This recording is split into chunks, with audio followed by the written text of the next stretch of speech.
Pronto, isso é o núcleo familiar. Você já vivenciou essa experiência de distanciamento? Vocês já vivenciaram isso? Já? O que pode levar as pessoas a passarem por situações dessa natureza? Então, discussões, o que mais?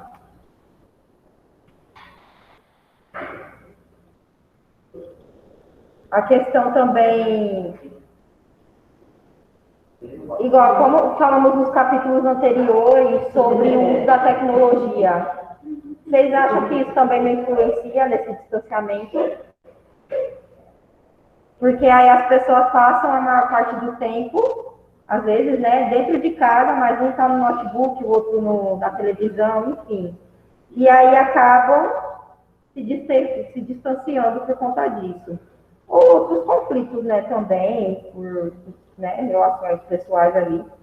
Então, segundo, discuta com seus colegas o que podemos considerar essencial para uma convivência harmoniosa e afetiva entre os indivíduos. O diálogo, isso. E aí, Rafael, quer falar? Não, professor. O que mais? Além da conversa, o que podemos fazer? O que vocês acham que pode ser feito? Pessoal de casa. Isso, passar mais momentos com a família. Além de conversar, não adianta só conversar se não souber o quê? O respeito e qual que é o fator principal de um bom diálogo? Oi? Não, eu sei, não. Tem um elemento essencial. Para que o diálogo ele possa ser completo, o que tem que acontecer? Isso, a compreensão, mas saber o quê? E aí? Aceitar a opinião do outro, tá, mas... Não, nem sempre aceitar. Às vezes você não concorda com o outro. O que você tem que fazer é respeitar. Tipo, não falar assim, ó, não concordo contigo, mas te respeito. É a sua opinião e eu tenho a minha, e acabou. Mas tem um elemento chave para uma boa conversa. O ouvir, o saber ouvir, excelente, Júlia. Então, o que acontece? Você está conversando com o outro e a outra pessoa está distante, não está te ouvindo, você fica chateado, você começa também a se distanciar. Porque o elemento-chave do diálogo é enquanto um está falando, o outro ouvir. O outro prestar atenção. Tá? Porque também só ouvir e ficar... Porque eu posso estar aqui e que estou ouvindo, mas minha mente está longe. Certo? Então, saber falar, saber ouvir, respeitar. Porque tem muitas pessoas que só querem falar, só que não escutam o outro. E às vezes o outro tem muita coisa para oferecer. Certo? Então vamos para o terceiro. Observe as imagens da abertura e a partir delas reflita. Você acredita que as relações interpessoais estão se desumanizando ou apenas se transformando? Vocês acham que o quê? A gente está ficando mais desumano ou a gente está só transformando a nossa forma de lidar com o outro? Por que transformando? Tem um piloto ali, olha. E aí, para essa reflexão, leve em consideração o uso da tecnologia. Oi. O quê? Cadê? Depois eu pego. Deixa ali. Sem problema. No final da aula eu pego. Oi? Entendi. Agora a gente conversa e escuta mais utilizando o outro meio. Entendi. Então, não estamos nos desumanizando, estamos só transformando o nosso jeito de lidar com o outro. de acordo, né, com utilizando a tecnologia. O quarto, em meio a tantos avanços científicos, inúmeros recursos tecnológicos ganham espaço na vida das pessoas. O que antes era feito por gente pode ser perfeitamente realizado por máquinas. Reflita. Você acredita que as máquinas substituirão totalmente o ser humano em um curto espaço de tempo? O que vocês acham? Não? Depende do local. Se for de trabalho, talvez. Pronto, mas, assim, de acordo com, no Japão mesmo, né, que eles, tecnologicamente falando, eles estão bem mais à frente da gente. E esses tempos eu estava vendo uma reportagem falando sobre robôs, né, processo de...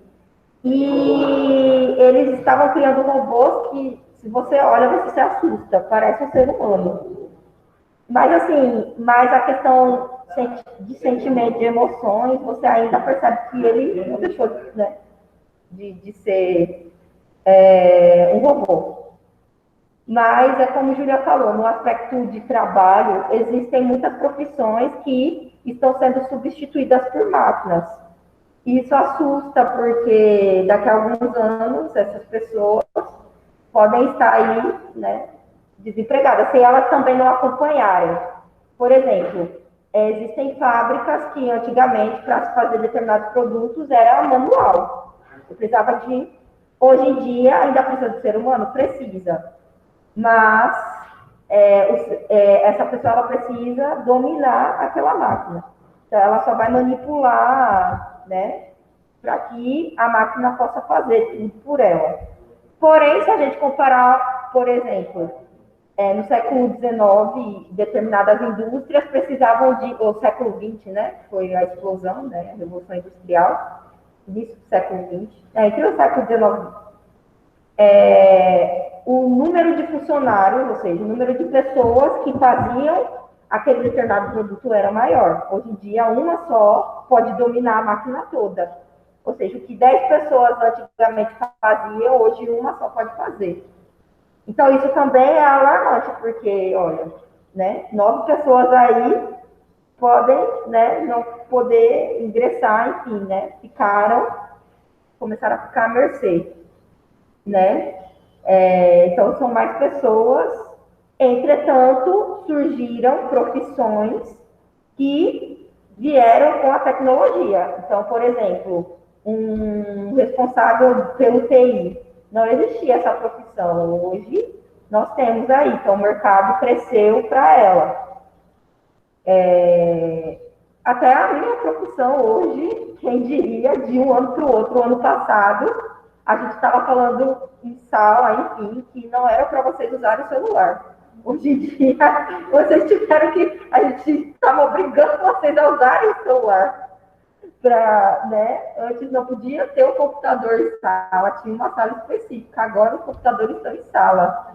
E eu tenho que estar aqui de frente para ele. Né? Quem diria que isso foi o que? Menos de... Acho que foi menos de um ano. Foi muito rápido, muito rápido. Então, a tendência é sempre... Né, a explosão tecnológica ela foi muito acelerada. Porque, pronto, quando eu tinha a idade de vocês, a internet ainda era muito cara, era lenta, porque era em mega, não era nem, na verdade, era em kbytes, não era nem em mega. Ou seja, para você conectar e ver um vídeo no YouTube, você demorava. E, aliás, o YouTube é recente. O YouTube começou, a explosão do YouTube foi em 2009, 2010. Os primeiros vídeos, né, que começaram ele surgiu um pouco antes, mas os primeiros vídeos, a explosão do YouTube foi entre 2009 e 2010. E para você ver um vídeo, demorava. Às vezes eu passava um dia para ver um vídeo. E a internet era muito cara. E ela vinha na conta telefônica. Você tinha que ter um telefone fixo para ter internet. Isso eu estou falando de 10, 15 anos atrás. Eu não estou falando de 20, 30, 40 anos. Antigamente, né, até a minha faixa etária, né, quando eu tinha a faixa etária de vocês, aliás, para se ouvir música tinha o rádio, para se assistir um filme você tinha que ir na locadora. Hoje você tem tudo isso num aparelho só. Hoje o celular faz tudo isso. Eu quero assistir um filme, eu posso acessar Netflix no meu celular. Eu quero ir os extremes, né, Amazon, enfim. Não preciso mais no cinema. Os extremes são a Netflix, a Amazon, Disney Plus. Oi. Eu não sei se tem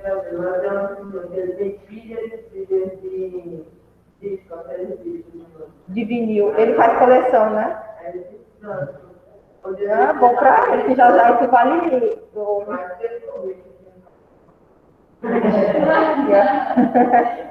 Tá vendo? Antigamente, eu ainda peguei na minha infância, o rádio da minha mãe era grande e ele tinha entrada, foi quando eu nasci na época da fita cassete. Eu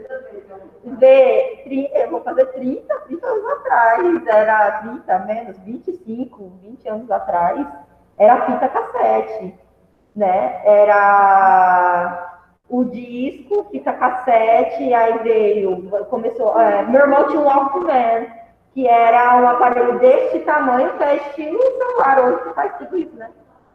Era um aparelho que você botava a fita, tinha um fonezinho, aí você saia com ele pendurado assim desse tamanho, para ouvir música na rua. E eu lembro que com 11 anos, 11, quase, né? Eu ganhei o meu primeiro aparelho de som, que era CD e fita cassete. Aí ainda na minha adolescência começou a surgir o CD. Aí a gente comprava, né, o CD, tinha o Piratation, 3x10, 3x10 nos cabelos da vida. E via bagulhar tudo. Mas a senhora acha que daqui a um tempo a tecnologia vai, tipo, literalmente dominar todas as áreas, assim, vai ter presente em todas as aulas? Vai. A senhora acha que tem algum tempo mais ou menos? Futuramente, daqui a uns 2, 3 anos, eu acho que para a gente voltar, a gente não vai voltar mais 100% ao normal, não, depois dessa pandemia. 100% normal. Isso aqui, a gente vai ter que lidar por um bom tempo. E no contexto educacional, eu creio que ficou muito, muito intenso. Então, vai ser muito difícil agora. A tecnologia, aliás, já estava inserida dentro da educação. Eu não posso ficar sem o computador. É uma necessidade. Eu não posso ficar sem o celular. É uma necessidade. E é uma necessidade do meu trabalho, de também me comunicar com a minha família, que está longe, né? No caso, minha mãe, meu irmão. Então, é uma necessidade. A gente depende hoje da tecnologia.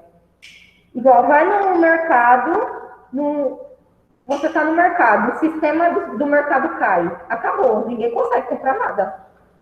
Ninguém consegue fazer as compras. Vai para o banco, o sistema do banco cai, de internet. Pronto, o banco fecha. Ele não funciona mais. Você vai para uma loja, o sistema lá cai, um barzinho, enfim, um lugar, estabelecimento assim. O sistema cai, já era. Ou não funciona ou vira um caos. Porque a gente depende hoje da tecnologia. Depende. É isso aí. E a tendência assim, né? Não piorar, sei lá, se transformar cada vez mais. Vai ter os aspectos negativos e positivos, né? Que a gente pode lidar, né? Pode. Então, vamos lá. Página 6, Ridendo Castigat Mores. Ridendo Castigar Mores, latim. A máxima latina, ridendo castigare mores, desculpa o meu latim, né? De boa morte. Ridendo castigare mores significa rindo, corrigem-se os costumes, na tradução livre. E foi criada pelo poeta francês Jean de Sautot. Professora, a imagem que a senhora está transmitindo, quem quiser. Tem gente que não está com o livro ainda. Pronto, tá aqui, tá? A ideia é que, por meio de situações cômicas, seja possível expor um problema e criticá-lo. Com isso, os indivíduos teriam a oportunidade de repensar hábitos e atitudes de modo a transformar seu comportamento. Assim, a ideia de humor vai muito além do entretenimento. Na verdade, em muitos momentos, o riso está a serviço da crítica e da reflexão. Por essa razão, ao olharmos para a realidade, para a forma como o ser humano vem se relacionando, podemos, por meio do riso, expor um problema, a desumanização das relações. Ao assistir um filme, uma peça de teatro, ou ao ler um livro de comédia, você já se deparou com essa situação? O humor como um meio de levar as pessoas a pensarem em algo. Você já viu um filme, uma série, uma peça de teatro ao qual o humor, o engraçado fez a gente refletir sobre determinadas ações? Quais? Uma série, um filme.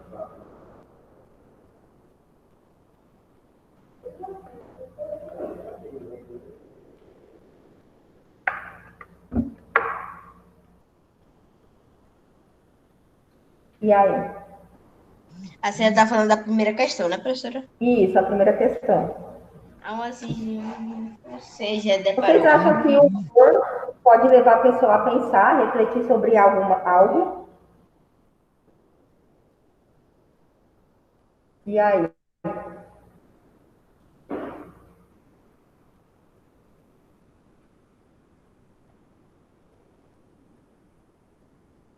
Eu já me deparei com humor, né? No caso, peraí, tem um filme de um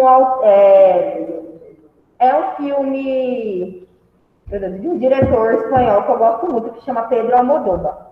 O nome do filme era Os Amantes Passajeros, né, em espanhol, que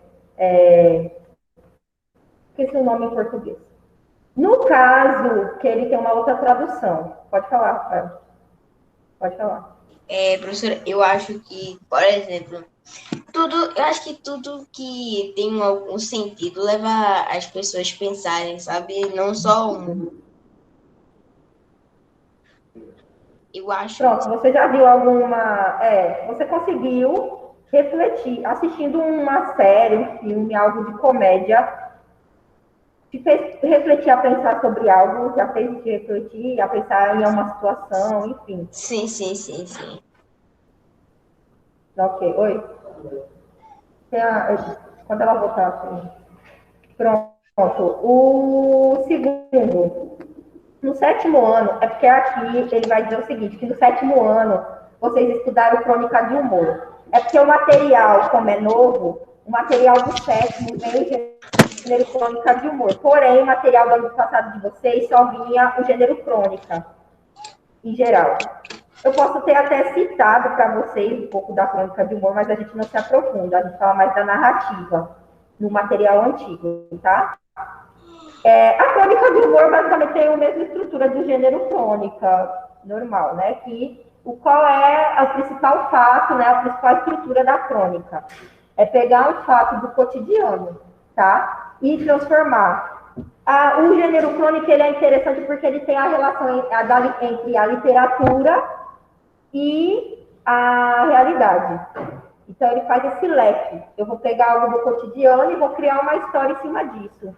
Então, e a como é que eu crônica de posso humor colocar aqui? pega esse fato do cotidiano de maneira irônica, com humor, algo engraçado, e transforma em uma história, né?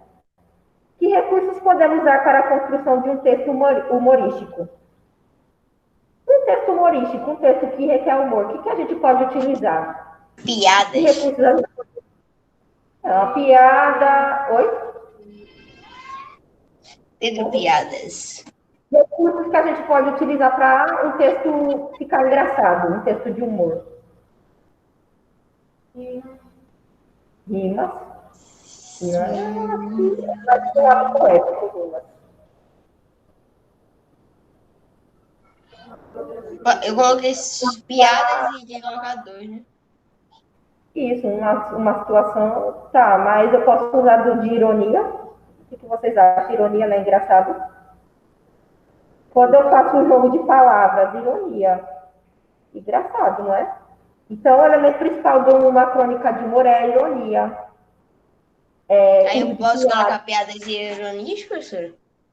Isso. Sátiras, tá? Terceiro, levante hipóteses. Por que o humor pode ser uma forma eficaz e interessante de se fazer uma crítica social ou apontar o problema nas relações humanas?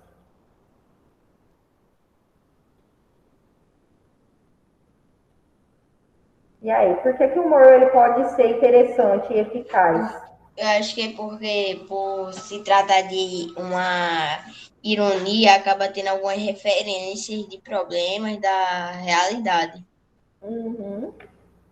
Exatamente, Rafael.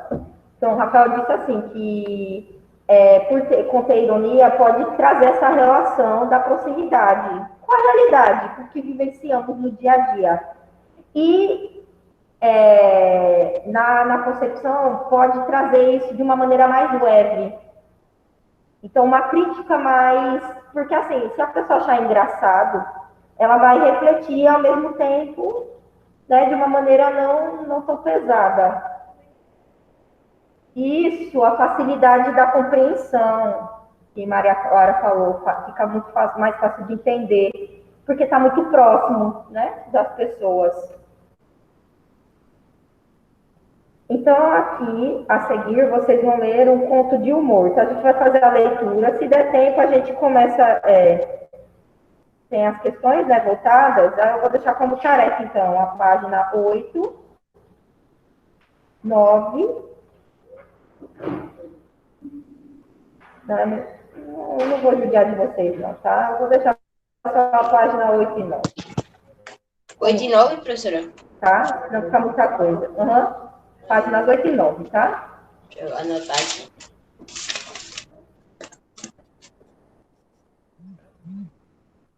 Vou deixar aqui no chat. 8 e 9 vai ficar como tarefa.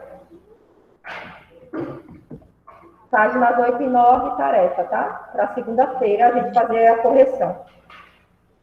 Aí pode começar a falar sobre esse negócio da tecnologia, essas coisas. Pronto, vamos lá. Agora vocês vão ver o gênero conto de humor, tá? Aliás, o gênero conto não é desconhecido para vocês. Vocês já estudaram desde o ano passado, tá? O gênero conto, ele tem a estrutura de introdução, apresentação das personagens, desenvolvimento ao conflito, tá? Que essa personagem encontra, enfim, e o decorrer da narrativa, e o desfecho é o término do conto. O conto, ele utiliza a linguagem objetiva, mais simples, verbos no passado, porque a história já aconteceu, tá? Eu tô aqui conto, vem de contar, né? De dizer. Era porque nos séculos passados os contos eles eram verbais, né? Eles eram orais, ok? Não, depois de um tempo que veio os contos escritos, tá? Com o surgimento da escrita, enfim, depois, né, de um bom tempo. E o conto de humor nada mais é que toda essa estrutura que eu disse, mas de uma maneira, ele vai abordar uma narrativa mais cômica, algo irônico, elementos de humor, certo? Então, veja só, espaço vital, esse conto. Alguém quer começar a ler? Pode começar, Clara. Aí depois vai continuando.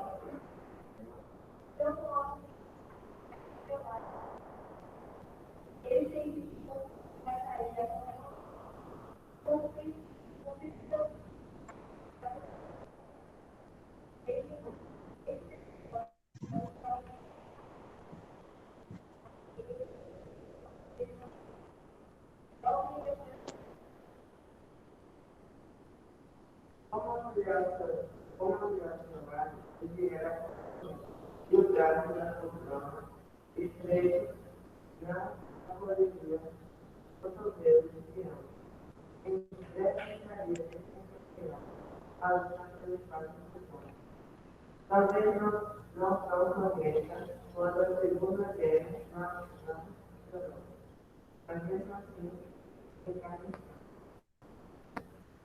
Alguém quer continuar? Pessoal de casa aí, quer continuar? Não? Pode continuar, Clara.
Repetício.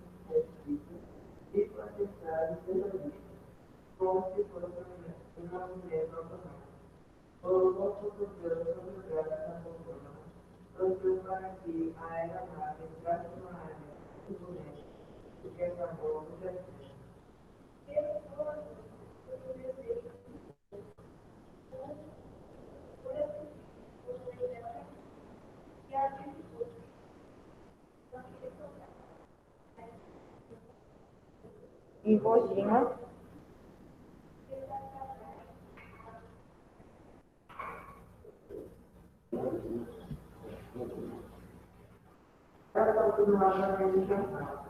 Mas ele sabia que, no fundo, ela estava remoendo de a raiva e planejando a visão. No seu lugar, ele não entregaria jamais a sua loucura.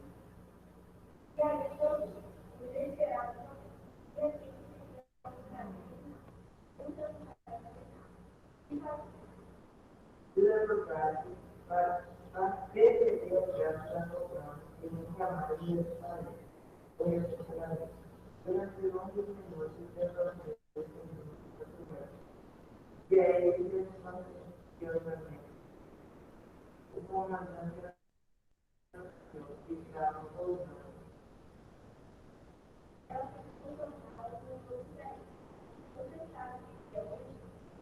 Ele não sabia. Ela sorriu. Como mãe criança no filho prazer. E revelou. Era uma aniversário de casamento de ano. 35 anos de matrimonio. Professora? 35 anos. Professora? Partilhando sonhos. Oi. Diana.